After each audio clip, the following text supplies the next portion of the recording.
Dai bakan bare ne. Amma ko da yaushe sai a ce wai hilla ne sun himu wayewa to me yasa ne ake cewa haka nan? Ni kuma ana wata tunanin babu hillacin da zai zo ya zuba masa wayo ba. A matsayina na dan gari na riga na waye. To ai kai fulani sun fi ku wayo. Kake gani? Sosai ma. Inda ma a ce za mu samu bahillaci yanzu da na yi mai tambayoyi in dai ansa na rance sai na baka 5,000 ka baki. Ga wani bahillaci can. Kaunar ki ta shiga Abdullah kai zo nan.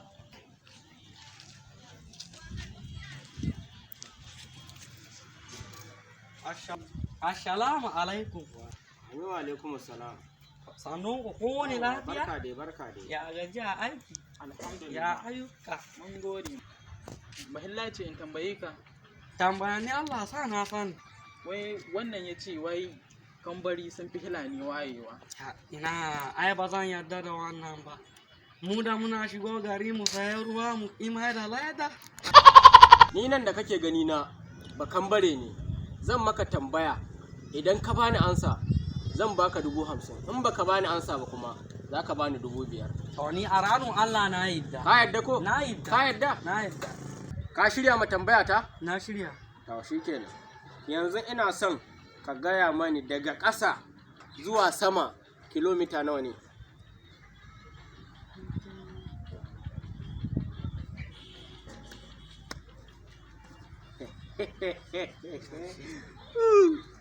Me na gaya ma?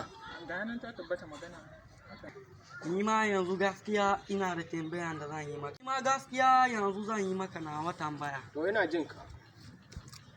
Wani dabba ne in yana ƙasa yana da ƙafa guda, in ya fara tashi sai ya koma da ƙafa biyu, in ya tashi ta sama sosai sai ya koma da ƙafa uku, idan kuma ya dawo ƙasa yana da ƙafa guda. Gaskiya ban sani ba. Gaskiya ban sani ba. Ga 50,000 ɗinka da na ce zan baka. Kaji kan. Bari in kira ma dai gaban. Kuɗi sun sheka. Yanzu kan na samu wa'annan. Kai malam. Tsaya. Gaya min sunan dabban. Biyu, uku, huɗu, biyar. To me ka? Wallahi ni ma ban sani ba.